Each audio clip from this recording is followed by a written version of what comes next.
Vamos a hablar sobre ese mismo tema con el señor Giovanni Díez Villegas, quien es vicepresidente de la Unión de Gremios del Transporte Multimodal y representante del Comité de Gremios del Perú. Señor Díez Villegas, muy buenos días. ¿Cómo está, don Fernando? Buenos días. Bueno, buenos días. Hemos visto que han publicado un comunicado bajo el título fuerte de la vida de los peruanos no es negociable. Y en su primer punto, en ese comunicado, ustedes exigen que no se apruebe el dictamen sobre terrorismo urbano. ¿Por qué es que están pidiendo esto, por favor? ¿Y cómo cree usted que se debe proteger la vida de los peruanos, que ustedes proclaman en el título, que no es negociable? Sí, ¿cómo estamos, Fernando? Gracias por la entrevista. Mire, el primer punto del comunicado, para empezar, terrorismo urbano es un tema que solamente estaría o dejaría de lado al 20% de la población rural que no estaría incluida en una ley como esta. Ese es como primer punto. Y dentro de lo mismo, los mismos congresistas nos hicieron llegar un dictamen que consta de 17 proyectos de ley, y cuando hemos empezado a revisar los proyectos de ley es un sancochado donde uno se contradice con el otro y cada uno de ellos interpreta o pide cosas diferentes que a las finales lo único que tiene como objetivo final es callar a las diferentes instituciones, gremios, asociaciones que cuando salgan en marcha de protesta, simplemente ellos serían considerados terroristas. Son dentro de los puntos que están ahí que consideramos que no son limpios, no son neutrales y no van en favor de la población. Por ejemplo, este dictamen no se puede aprobar. Como le vuelvo a repetir, en el ejemplo está que, por ejemplo, todos que por Constitución tenemos derecho a la manifestación, a levantar nuestra voz de protesta cuando obviamente somos vulnerados en nuestros derechos, sencillamente seríamos considerados terroristas ante esta ley de terrorismo urbano. Entonces, entre ese tema hay una serie de temas que los abogados están revisando y definitivamente acá dentro hay están amaniatando ideas o formas que quieren considerar los congresistas que fuera de ayudar estarían complicando. Por eso lo que estamos pidiendo es primero revisar que se haga público el tema de cuál es el objetivo de esta ley y qué tiene dentro de la misma, porque en las diferentes interpretaciones no está ayudando, al contrario, terminaría complicando más. Es por eso que ese es el primer punto del comunicado que nosotros hemos enviado. De acuerdo, ¿no? Y el segundo punto es la exigencia de la derogatoria de la ley 32.108, que es la que define los alcances del crimen organizado. ¿Por qué quieren ustedes que se derogue esta ley? Al igual que el anterior, hay un tema donde está clarísimo que esta ley, fuera de ayudar o mejorar o no sé, o manejar el tema de capturas delincuenciales, sencillamente crea una especie de impunidad para los delincuentes y obviamente no se incluye a los funcionarios públicos como son los mismos congresistas y ministros que más adelante puedan cometer algún acto delictivo, no estarían dentro del alcance de esa ley. Entonces también, al igual que la otra, para nosotros es una ley que solamente maneja conflictos de intereses o solamente va dirigida para algunos grupos y otros no. Y en la ley anterior, que es la 32077, está muy claro y ahí las penas ya son severas y se maneja de manera directa como debería hacerse. Sin embargo, acá el tema de allanamientos queda un vacío.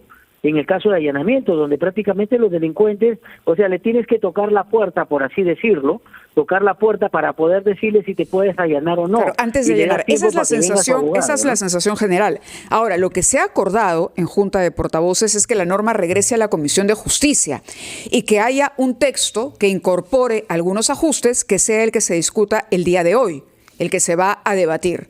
Pero usted insiste en que debe simplemente ser derogada la norma. Es decir, ¿no la considera factible de corrección?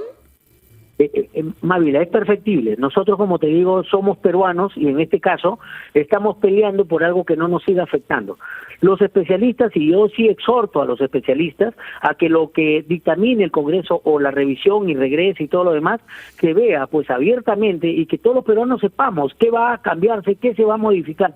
Y si obviamente el argumento con el que se va a cambiar va en beneficio de todos los peruanos, nosotros tendremos que aceptar eso porque sí nos ayudaría. Pero tal como está, yo yo creo que directamente no se deje de derogar o simplemente no se haga caso omiso a la población, eso sí sería para nosotros perjudicial. Ahora, si esto regresa a una revisión y los peritos dicen lo contrario y se expresa por medio de los medios de comunicación que lo que se está colocando en esta ley o se está modificando favorece a todos los peruanos, bienvenido, porque acá no estamos para poner contra nadie, simplemente nosotros desde las calles, que somos los afectados, no solamente los transportistas, sino los peruanos en general, estamos siendo afectados diariamente. A pesar de una emergencia, siguen matando a nuestros conductores, a pesar de una emergencia, siguen extorsionando las farmacias y todo lo demás. Entonces las autoridades no pueden ser oídos sordos, ni mucho menos no ver lo que está pasando en el día a día. Es lo que nosotros pedimos. Obviamente pedimos a los especialistas que hagan un recuento o un peritaje de lo que las autoridades, en este caso el Congreso, pueda dictaminar o en todo caso definir o dónde se modificaría para evitar esos vacíos que simplemente dejan una percepción de ayudar al tema de la delincuencia y encima pues la corrupción que existe también entre la Fiscalía y Poder Judicial, ¿no? Ese es un poco el objetivo o es la idea o es el sentir que tenemos nosotros todos los peruanos y los gremios que estamos participando, Mávila. Muy bien, tomamos nota, señor Giovanni Díez Villegas, de su palabra, en tanto que representante del nuevo Comité Gremial del Perú, que ha publicado este comunicado: la vida de los peruanos no es negociable, exigiendo que se derogue la ley sobre crimen organizado, que según usted da ventajas a los criminales, y que no se apruebe la ley de terrorismo urbano, que según usted y su gremio no aporta nada en la protección de la vida de las personas amenazadas por los extorsionadores y los sicarios. Muchas gracias y muy buenos días, señor Díez Villegas. Gracias. Muchas gracias. Sí, son las 9:15, momento de hacer una pausa, después de la cual vamos a conversar con el señor Héctor Vargas Egas, al que saludamos desde ya. Él es el presidente de la Coordinadora de Transporte Público de Lima y Callao, es decir, representante de 63 empresas de transporte. Señor Vargas Egas, muy buenos días. Buenos días, Fernando. Gracias por la invitación, a su disposición. Sí, díganos por favor, hemos sabido que han habido algunos incidentes hoy en Lima y Callao vinculados al transporte, pero se puede decir que la mayor parte de los gremios están trabajando normalmente. Sí, podríamos afirmar de que casi el 98% del transporte, si no es el 100%, está trabajando normalmente el día de hoy. De acuerdo. ¿Y qué están reclamando al gobierno ustedes, por favor, y al Congreso? Que como sabe usted, y lo han dicho ustedes, sesiona hoy para ver justamente una ley que ustedes cuestionan. A ver, nosotros cuando paralizamos nuestras labores, indicamos de que había una sola razón para ir al paro. Era la defensa al derecho a la vida y que el Estado no debiera ser indolente y que tomar acciones. Uh-huh. Creo que ha habido una respuesta inmediata, no necesariamente todo bien, pero ha habido sí una respuesta y nosotros nos encontramos en evaluación permanente sobre los temas que ya se están trabajando. Señor Vargas. Ha habido un primer momento... Uh-huh. Sí. Dígame, señorita Mávila. No, lo dejo terminar la frase para poder ir a una pausa más bien y volver con el análisis de fondo sobre este tema y la situación que hay en el sector del transporte público. Sí, le decía de que ya hubo un primer momento donde hubo un acercamiento entre el Ministerio Público y la policía, lo cual nos parece positivo para que pueda trabajar. El segundo escenario es el trabajo del Congreso en una norma que permita ser célere y castigar rápidamente. El segundo o tercer tema adicional a esto es de que los procedimientos debieran ser sumarísimos. Consideramos que si eso no se diera, de nada servirían las demás acciones y finalmente el régimen penitenciario que hemos planteado.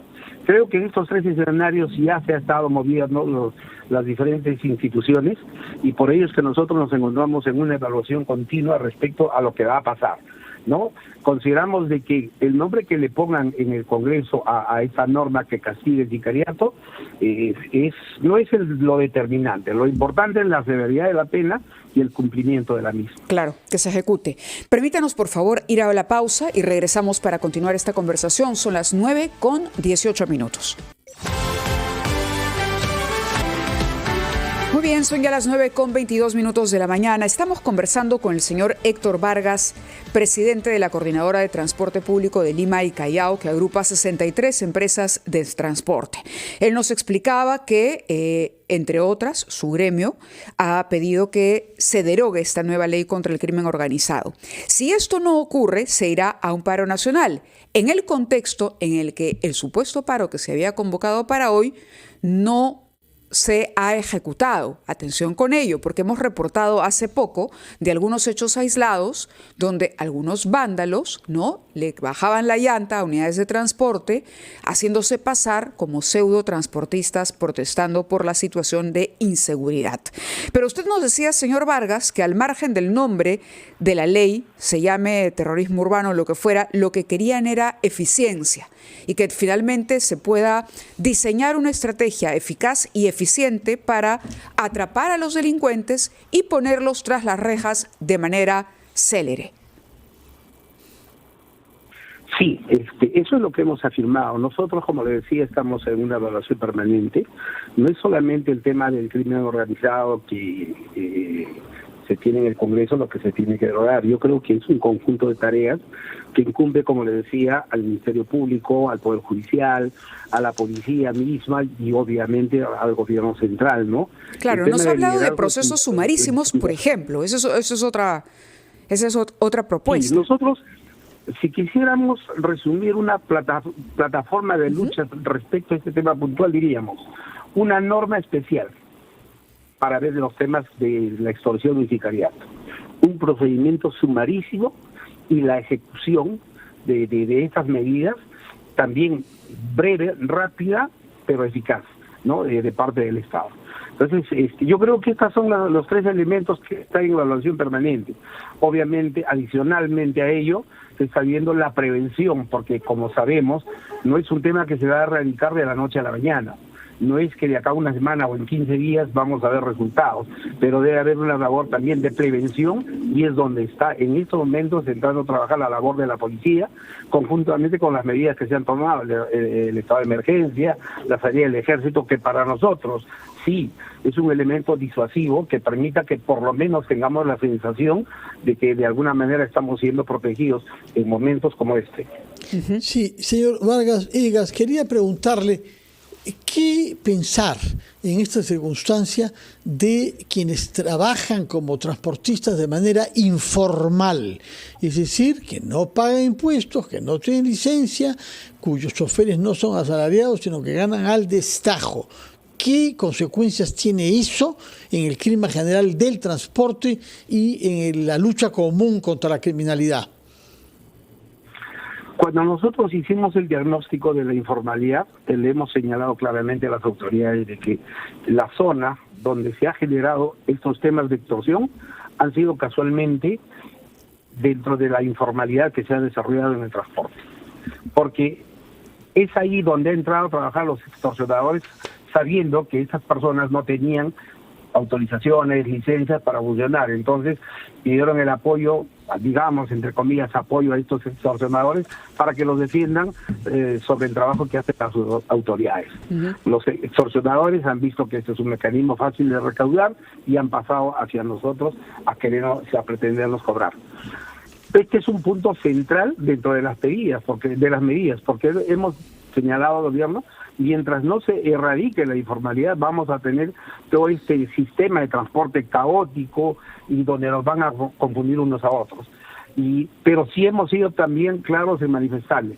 La erradicación de la informalidad tiene que ir acompañado de un plan de mitigación de impacto social, ¿no? Entonces, en esa línea hemos presentado propuestas para que haya una especie de amnistía para todos aquellos vehículos que están en la informalidad y que pueden trabajar dentro de las empresas, o aquellos vehículos que como consecuencia del COVID salieron de las empresas y ya no regresaron nunca más a las empresas formales, puedan regresar a las empresas. Nosotros, como nos están controlando, podríamos controlar a estas unidades fácilmente y a nosotros nos tendría que controlar la autoridad mediante los mecanismos tecnológicos que hoy día tienen. Porque una empresa, un vehículo formal, lo básico que debiera tener es que su conductor tenga licencia de conducir, que el vehículo haya tenido o haya pasado la revisión técnica vehicular y que tenga las autorizaciones debidas. Entonces, eso es fácil de controlar mediante los mecanismos tecnológicos a las empresas de transporte, y evitaríamos que salgan contingentes personas de ATU a estar controlando uno a uno los vehículos en la calle.